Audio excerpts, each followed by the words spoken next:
tiden alla Guldfest hela dagen. Mjöl från livets grottekvarn. Guldfest hela dagen.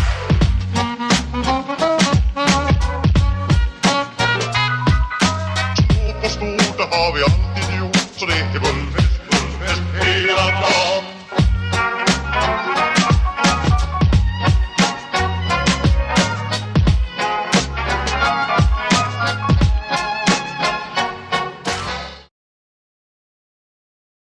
Now that we've recognized where conflict shows up, and we've accepted it's a natural part of life, we'll explore a little more.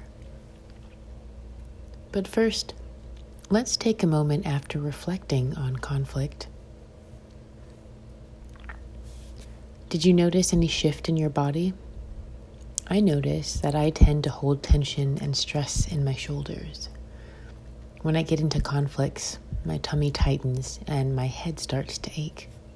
So for me, it can be helpful to lift my shoulders up, back, and down, releasing any tension when I know that I'm having a stressful day. Sometimes it helps to take just 2 deep, big belly breaths. Let's do that right now. Breathing in through the nose. Breathing out through the mouth. Breathing in through the nose. Holding briefly at the top of your inhale and exhale out through the mouth.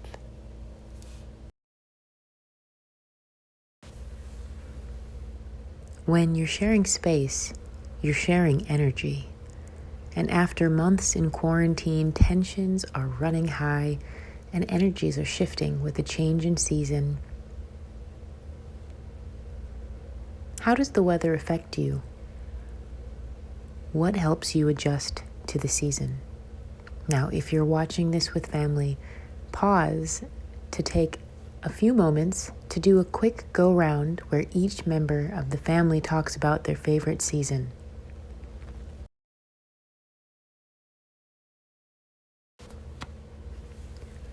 Now we'll explore how you show up to your relationships, how you show up to work and school, at home, depending on your energy levels. Yes, your emotions and your energies are very, very closely related. We're going to take some time to think about what gives you energy and what lets you know you're running low and may need to recharge. So, take a moment to answer this prompt. When I have energy, it sounds like, it feels like, it looks like. Here, I'll give an example. When I have energy, it sounds like fluid conversation and laughter. When I have energy, it feels like I'm energetic like a bunny, or I feel like I could try something challenging again. And when I have energy, it looks like me moving through my responsibilities with ease and taking breaks when I need to, so I can focus on the task at hand.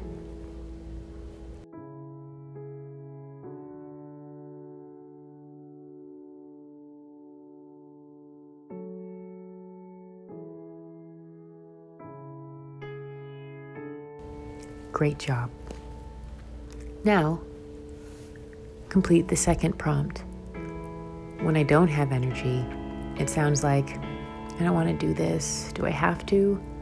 Can't be bothered with this. When I don't have energy, it feels like heaviness or a really heavy blanket on top of me.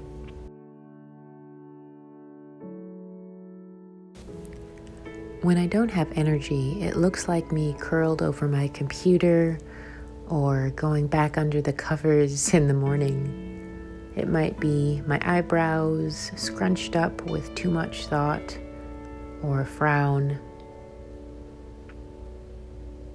Take 2 minutes and respond.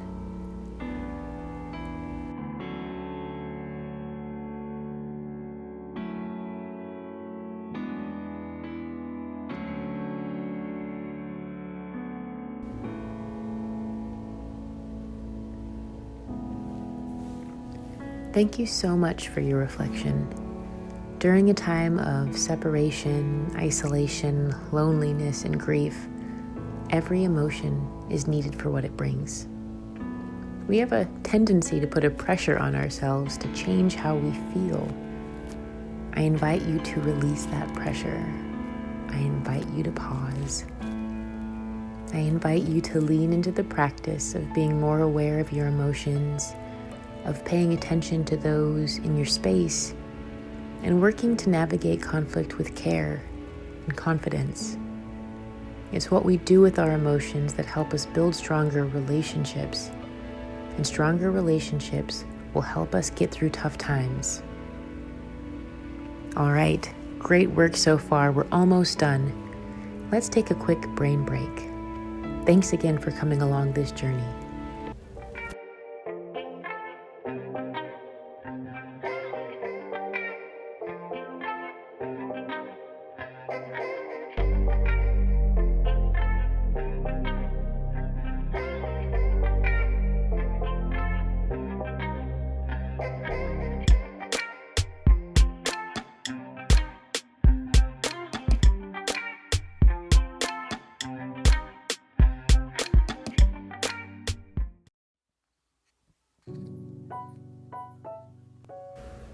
Our final activity and strategy for this workshop comes from a mindfulness teacher named Tara Brach.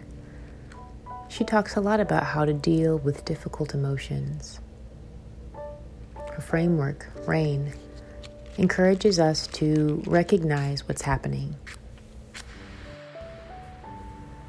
The first step of this strategy is recognize. Recognize what's happening. Be honest with how you feel. Be honest with what you notice.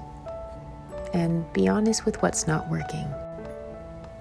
I also invite you to recognize or recognize, think differently about the situation that's giving you frustration or causing difficult emotions. When we focus on problems, we see problems and only problems. When we focus on the needs, we tend to the human. The second step is accept. There are a lot of things we don't have control over, and there are a lot of things that we do have control over. We talked earlier about environmental and societal conflicts that can sometimes feel bigger than we are. It's helpful to think about what we do have control over.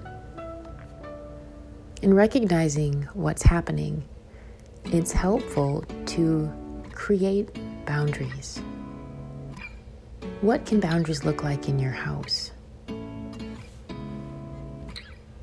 Parents, we see you working hard, working to provide, working to sustain. We see you. Teens, we see you too. We see you navigating growing up in really, really challenging times. Think about what boundaries you want to set with your friends, maybe set with your teachers, maybe suggest to your parents. Maybe you don't have control over changing things, but at least you know what's important to you, and you can think about how to show up in your relationships with more power and maintain relationships.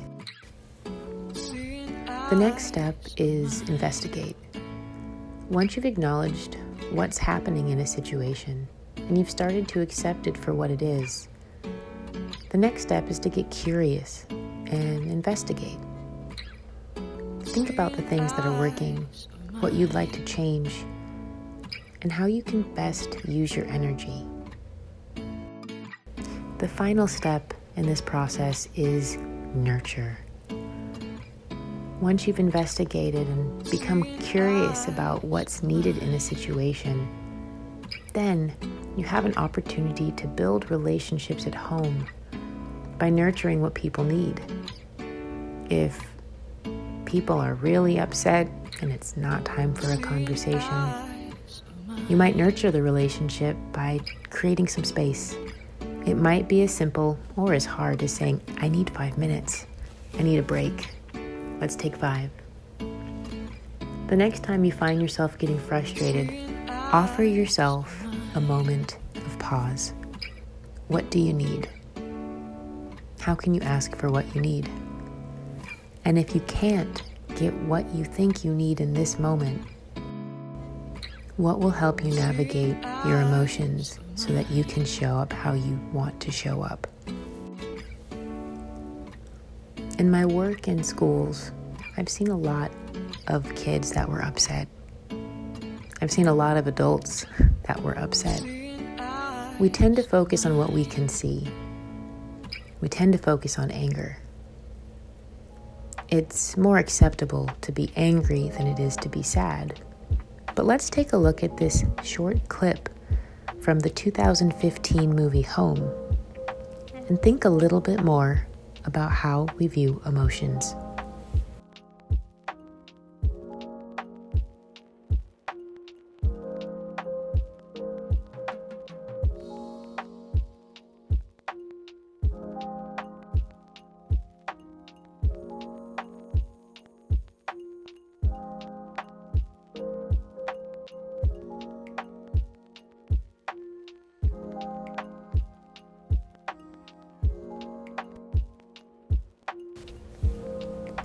And that concludes our workshop for today. Thank you for taking the time to reflect on emotions that you can use as data. You now have a better understanding of your patterns and a little bit more of an idea of how to find your own flow.